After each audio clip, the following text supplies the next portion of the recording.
Welcome to this introduction about blue zones. Let's start with discussing what the blue zones are. Blue zones are longevity hotspots. Essentially, these areas, found using research and data, have a high concentration of centenarians or people over 100 years old, as well as elderly people free from diseases that are common with old age. These communities were found by a team comprised of medical researchers, anthropologists, demographers, and epidemiologists led by Dan Buettner and National Geographic. In their research, Buettner and his team found 5 original blue zones across the globe.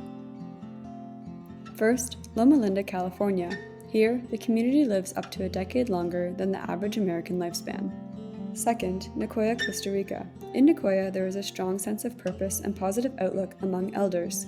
One factor that fuels this sense of purpose is the special focus on family in this community. Children and grandchildren tend to provide support and spend time with their elderly grandparents. Third, Sardinia, Italy, where there are almost 10 times more centenarians per capita than in the United States. There is a genetic marker linked to longevity that is more common among residents in this area, and the geographic isolation of Sardinia has helped the gene remain undiluted. However, the isolation has also helped maintain the community's culture, which includes hunting and harvesting the food they eat, having close family ties, and maintaining lifelong friendships. Fourth, Ikaria, Greece. Like Sardinia, Ikaria's isolation has helped maintain its rich culture. Dementia and other chronic conditions are abnormally rare in this community compared to other areas. 1 in 3 people live into their 90s. Lastly, Okinawa, Japan, which was once called the Land of Immortals. This community experiences less cancer, heart disease, dementia, and other chronic conditions than normal. This area is also home to the world's longest living women. One key feature of Okinawa is its powerful social networks. There is a strong dedication to friendships, and lifelong friends support each other in old age. Now, let's dive into how people who live in these blue zones have longer lifespans. What determines how long people live? 2 factors may come to mind: genetics and lifestyle, or in other words, nature and nurture. Twin studies, which are used to learn about genetics, have found that genetics are responsible for approximately 1/4 of variation in lifespan. The Danish twin study in particular established that longevity is only 20% dictated by genes, and thus predominantly determined by our lifestyle choices. This finding that a large part of the answer to longevity lies outside of genetics inspired Buettner and his team to investigate why people living in blue zones tend to live longer. From studying the 5 original blue zones, Buettner and his team found 9 evidence-based common denominators, which they named the Power 9. The first is move naturally. People in the blue zones have lifestyles and environments that promote natural movement in everyday life, such as gardening and housework. Second, each place had a word or phrase related to having a sense of purpose. In simple terms, there is value in having a reason for waking up in the morning. Third, they call downshift. Everyone experiences stress. What sets people in the blue zones apart are their routines for relieving stress, from having happy hour to taking a nap. They also prioritize getting a good night's sleep. Stress has several harmful effects on the body, so unloading stress is a powerful skill. Fourth, the 80% rule refers to stopping a meal at 80% fullness.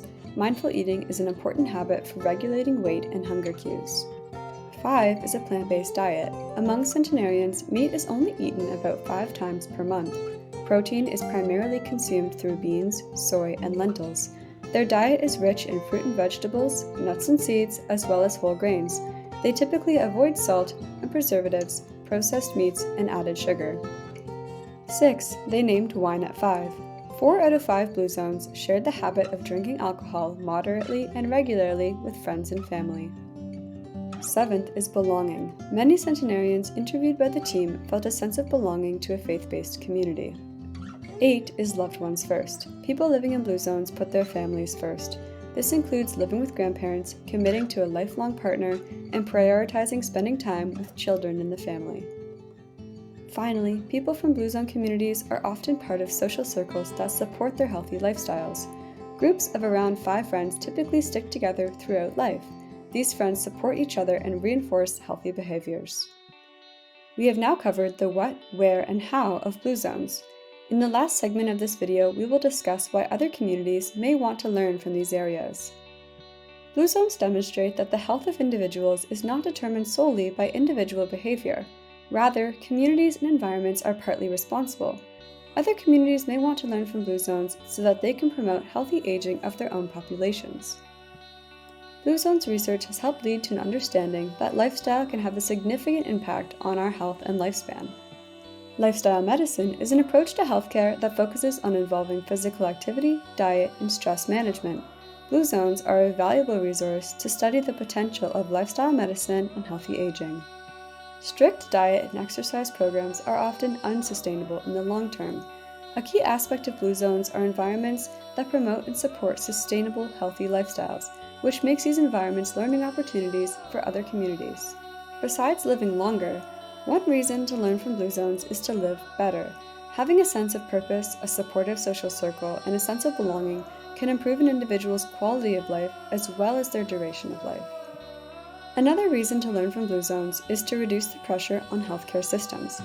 Chronic diseases such as cardiovascular disease, diabetes, hypertension, dementia, and Alzheimer's burden healthcare systems, and this problem is growing. Some of these conditions are preventable through lifestyle measures.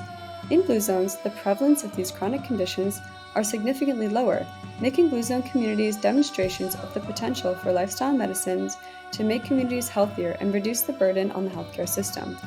Therefore, other communities may be interested in learning from Blue Zones from an economic and public health perspective. Finally, adopting Blue Zone qualities may help enable older adults to positively contribute to their communities, which can also combat negative stereotypes about aging. As an additional note, it is important to consider potential barriers to implementing qualities of the Blue Zones. Some of these barriers may be economical, political, social, or structural, and they may impact different people in distinct ways. Thank you for watching. We hope you enjoyed.